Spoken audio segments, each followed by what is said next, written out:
Minha casa, apelidada por mim como fantasma, permanecia inacabada há muitos anos. Situada em um quarteirão repleto de casas negligenciadas, a construção era vazia e incompleta. A área circundante exibia um descuido generalizado, com gramados cobertos por ervas daninhas. Certa noite, entediados, meus amigos Jane, Luca, Kyle e eu decidimos explorar a misteriosa casa. Na escuridão da noite, dirigimos pela cidade e adquirimos fast food antes de nos aproximarmos da casa fantasma. Estacionamos em uma rua mal iluminada, dando-nos a sensação de estar em um bloco sombrio e sinistro. As casas vizinhas, aparentemente abandonadas, aumentavam a atmosfera assustadora. Mesmo com carros em algumas calçadas, muitas residências permaneciam às escuras. Decidimos explorar o interior da casa, que emanava um odor peculiar de madeira misturada com algo desagradável, talvez semelhante à urina de gato. Surpreendentemente, o primeiro andar estava mais acabado do que o esperado, com amplos cômodos, embora desprovido de móveis. Ao subir para o segundo andar, encontramos uma estrutura mais inacabada, com paredes expostas. Enquanto eu procurava pelo porão, deparei-me com uma porta marrom, liberando um forte odor de urina de gato ao abri-la. Ao descer as escadas, deparei-me com um porão mais deteriorado que o restante da casa, com manchas de um material enferrujado. No canto, uma cadeira de madeira e uma mesa com uma Bíblia Sagrada chamaram minha atenção. Enquanto examinava o porão, ouvi passos descendo as escadas. Ao chamar meus amigos, percebi uma mulher estranha sentada, não sendo Jane nem Kyle, mas uma desconhecida com cabelos desgrenhados. O pânico tomou conta de mim quando ouvi gritos de meus amigos lá em cima. Corremos para fora da casa, deixando para trás a visão perturbadora. No carro, descobrimos que meus amigos tinham visto dois homens em uma sala vazia no primeiro andar. Com medo do que poderia estar acontecendo naquela casa, concordamos em nunca mais voltar. Não tenho conhecimento dos eventos subsequentes naquela cidade ou estado, mas, com base na imagem do Google Maps de 2019, a casa ainda permanece inacabada.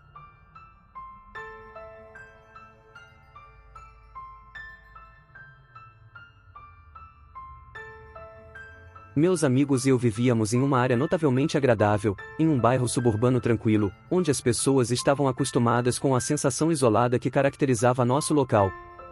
Era um lugar onde dificilmente se esperaria algo perigoso acontecer, com exceção do incidente que estou prestes a relatar. Minha cidade irradiava um silêncio calmante, algo que você acabava desejando. Isso ocorreu durante um verão, e, por mais que eu tente resistir, nunca conseguirei apagar a memória daquela experiência da minha mente. Meu amigo Chaz e eu éramos conhecidos por sermos um tanto travessos, sempre buscando causar problemas onde pudéssemos. Agora, olhando para trás, tenho dificuldade em justificar nosso comportamento, talvez tenha sido nossa manifestação adolescente de um espírito rebelde. Como morávamos na mesma rua, nos encontrávamos após a escola todos os dias. Nosso bairro, composto principalmente por grandes casas e imponentes árvores, não oferecia muitas opções de entretenimento durante a semana, a menos que quiséssemos viajar para outras cidades. Assim, passávamos a maior parte do tempo nos divertindo na nossa vizinhança. No nosso bairro, havia uma mansão conhecida no topo de uma colina, abandonada há tanto tempo que nenhuma criança conseguia se lembrar do tempo em que era algo especial. Cada quarto estava praticamente vazio, desprovido de qualquer item de valor, com paredes cobertas por várias camadas de spray paint. A localização, na beira de um enorme cemitério, tornava a mansão um ponto de interesse para Chaz e eu, uma espécie de plano B para quando não tínhamos nada melhor para fazer.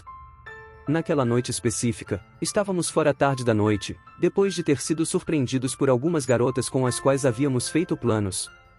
Estávamos um pouco desanimados e decidimos jogar pedras na mansão do cemitério como uma forma de liberar energia. Estávamos um tanto embriagados, e o que poderia ter sido uma atividade mais cautelosa tornou-se uma experiência estúpida, mas não nos importávamos.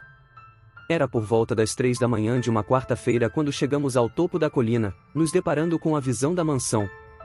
Vinhas se contorciam e pendiam pelos tijolos sujos das janelas quebradas, criando uma atmosfera ameaçadora.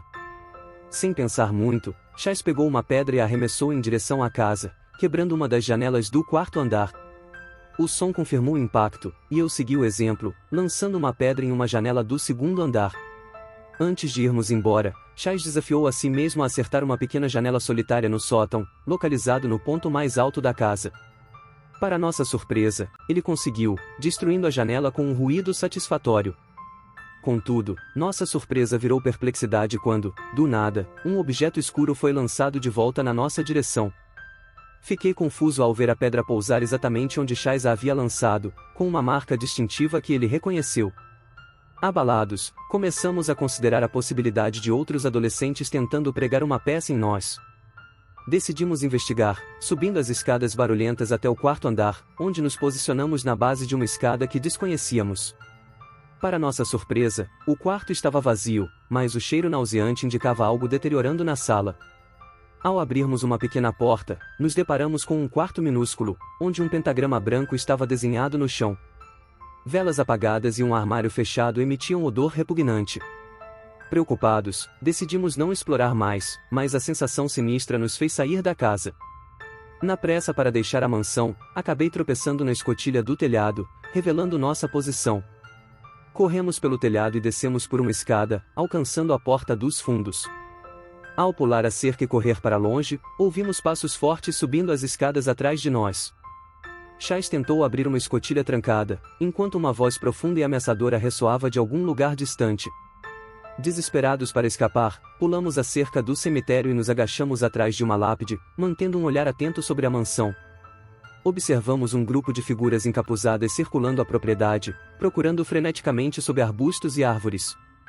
Só então percebemos que poderia ter sido uma reunião de culto ou ritual, e agradecemos por termos evitado uma situação ainda mais assustadora.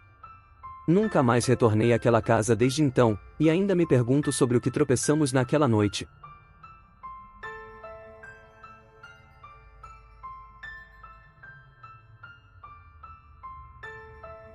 Isso aconteceu em 2017, durante o período em que eu estava me apressando para entrar em uma fraternidade na faculdade.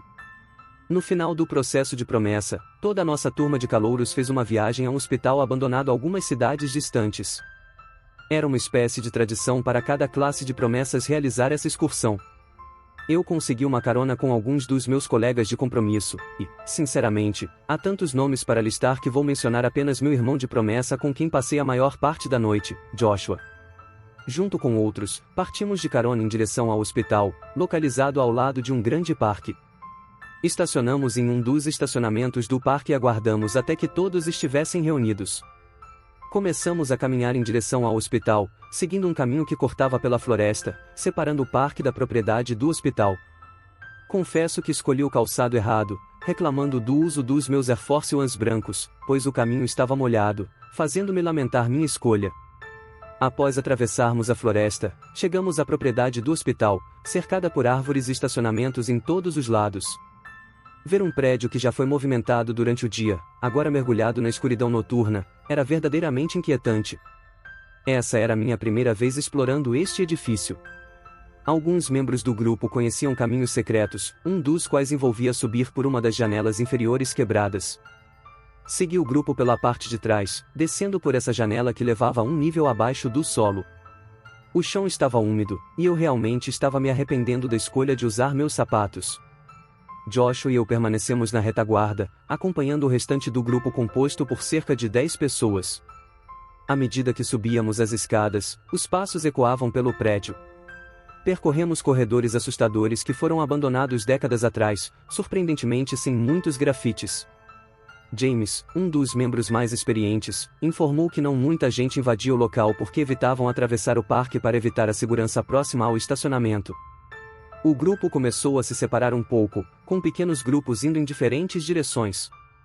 Quando estávamos no segundo andar, Joshua e eu decidimos descer por corredores separados. Alguns quartos pareciam intocados desde o fechamento do local, enquanto outros pareciam ter sido completamente vasculhados, com pequenas quantidades de grafite.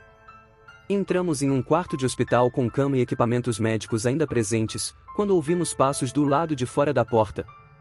Ao nos virarmos, tivemos apenas um vislumbre de uma sombra negra passando pela porta.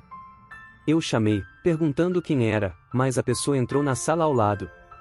Joshua, agora no corredor, ficou confuso ao ouvir sobre a presença de alguém. Concluímos que alguém esteve lá antes e decidimos voltar para o grupo. Retornamos na direção oposta, em relação ao nosso grupo, e começamos a ouvir vozes ecoando de nossos colegas de compromisso. De repente, ouvimos um grito alto e arrepiante de uma mulher vindo da direção que acabamos de deixar. Era um grito agonizante, como se uma mulher estivesse sendo brutalmente atacada. Os gritos dominaram os sons das vozes dos nossos colegas, e corremos de volta na direção deles. Ao nos aproximarmos, tudo ficou silencioso. Ficamos em pânico e gritamos para todos correrem de volta para baixo, para o nível inferior. Enquanto saíamos apressados, ouvimos passos descendo as escadas, mas não eram os passos do nosso grupo. Gritamos para todos se apressarem. Finalmente, após Joshua e eu rastejarmos para fora da janela, os gritos cessaram. Toda a experiência me deixou aterrorizado, e desde então, perdi o interesse em explorar lugares abandonados.